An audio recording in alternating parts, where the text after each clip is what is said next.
So what is an infinite series? First, you need to know that an infinite sequence is a string of numbers with an infinite number of terms. An infinite series is simply the sum of all these terms in a sequence, and we use sigma notation to show this. So why do we even have these series tests in the first place? Well, that's to test whether series are convergent or divergent. So convergent meaning converging to one number value, or divergent meaning they just go to infinity.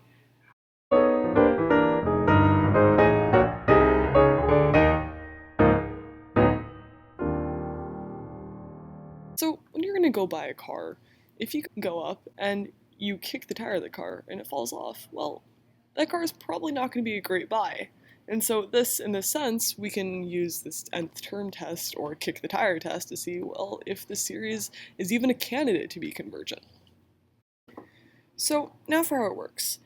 If we take the limit of our series here and it doesn't go to 0, we can automatically rule it out as divergent, which is great for us in the long run because we only care about convergent series. If it does go to 0, though, for the limit, then we have a candidate, and this will use other tests to then see if it really is convergent. So for our first example, we're going to look at the series from n equals 1 to infinity of 1 over n plus 1. First, we write out our first 4 terms, and then we take our limit as n approaches infinity, and we get that it's 0, so that means great, it's a candidate for convergence, and further testing is needed. So for our next example, we want to look at the infinite series of 3n squared plus 2n plus 1 over n squared plus 3. So first we write our first few terms, and then we take the limit as n approaches infinity. Through various L'Hopital's, we get that the limit as n approaches infinity is 3, and thus we can immediately rule it out as divergent.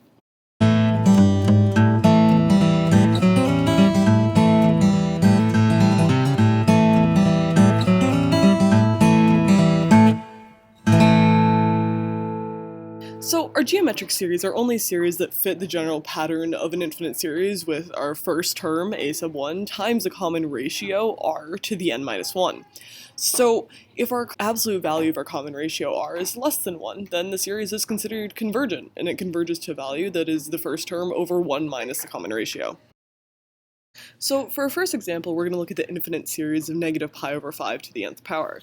So take the absolute value of that, and pi over 5 is definitely less than 1, and thus we have our convergent series.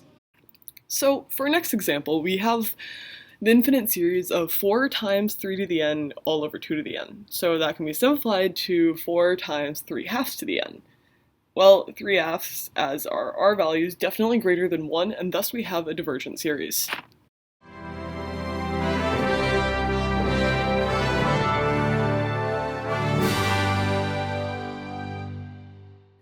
So for telescoping series, this is essentially when you have a series and you begin to notice that a lot of the terms begin to cancel each other out. In fact, they go on to infinity canceling each other out, and thus it'll converge to a single number. So now for our example, we are looking at the infinite series of 1 over n times n plus 1. So using some what I like to call partial fraction magic, we can then figure that out to be the infinite series of 1 over n minus 1 over n plus 1. So we start writing out terms, and you start to notice that, hey, we have minus 1/2, plus 1/2, minus 1/3, plus 1/3, and this pattern only continues until all you're left with is 1, because all the other terms have canceled each other out, and thus it converges.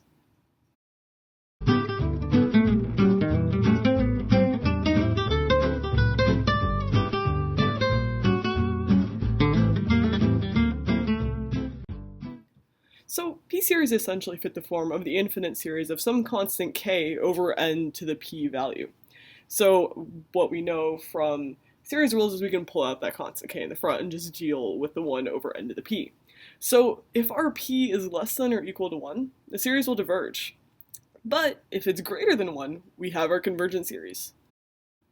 If we look at our first example here, we're taking the infinite series of 4 over 3n squared.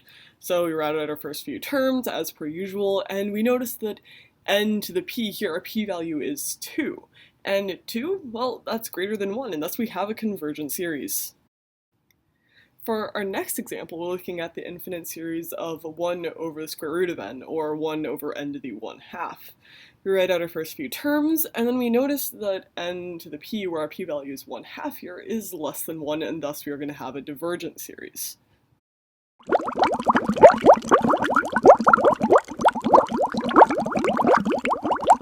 Then we have our alternating series, which is characterized by the infinite series of -1 to the n plus 1, or n minus 1, or n, or whatsoever, times our function b sub n. So where b sub n is greater than 0, and b sub n plus 1 is always less than b sub n. So if we look at the infinite series of -1 to the n plus 1 over ln of n, we can first notice that ln of n is always going to be less than ln of n plus 1, and thus 1 over ln of n is always going to be greater than 1 over ln of n plus 1. Thus we conclude that b of n is always greater than b of n plus 1, and b of n is also greater than 0, and thus we can say the series will converge. So next we're going to look at the infinite series of -1 to the n times n. So n is always less than n plus 1. And so we can't really say that b of n is greater than b of n plus 1, so therefore we have a divergent series. So the direct comparison test is essentially where we have our infinite series of b of n, and let's say it converges. So if this converging function b of n is greater than another function a of n, which is greater than 0, then we can say the infinite series of a of n will also converge. This can be said for if, per se, b of n is a diverging series. If that diverges and a of n is always greater than b of n, then of course that's going to diverge too. So now for an example, we're going to look at the infinite series of 4 over n cubed plus n plus 10. So we're going to compare this to the infinite series of 4 over n cubed. And we already know this converges by p-series. And so we can look at n cubed plus n plus 10 is always going to be greater than n cubed. And then if you take 1 over that, the greater than sign switches, multiply it by 4, and then we can see that 4 over n cubed plus n plus 10 is always less than 4 over n cubed, and since we know 4 over n cubed converges, thus our original function here must also converge through the direct comparison test.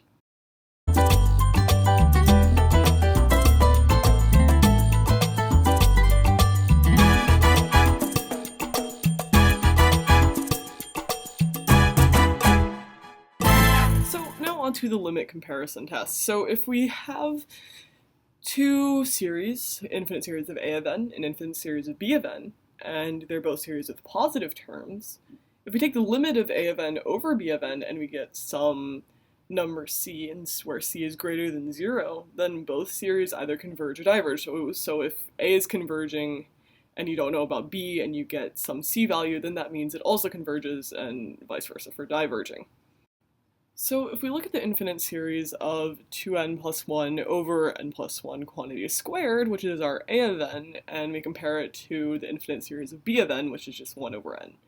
And we know this is divergent through p-series, and so first we're going to take the limit of a of n over b of n, and just as you go along and through some L'Hopital's and whatnot, you get that it converges to 2, and 2 is a real positive number, and so therefore we also know this other function diverges by the limit comparison test.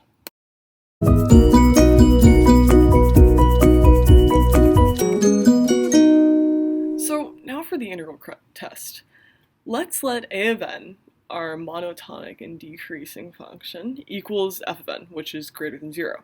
So if we take the integral from 1 to infinity of f of x dx, we can say that if the interval converges, so does the series, and if it diverges, then the series follows in suit. So if we look at our infinite series of ln of n over n, what we can do is then we can look at the integral of ln of x over x. So by doing some integration, we can see that that integral is actually going to go to infinity, which is a divergent function, and thus we can say the series here is also divergent.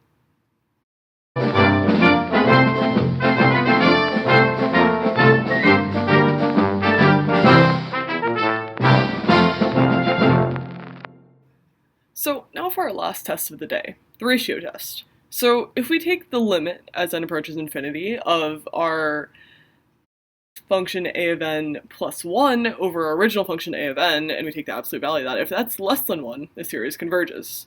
And if it's greater than 1, it diverges, but if you get it equaling to 1, that means you need to do further testing, and that means you need to look back at some of these series tests that we've talked about earlier in the video. So if we look at the infinite series of n squared over 2n minus 1 factorial, we can take the limit of this function with every n you plug in n plus 1 over the function itself and take the absolute value.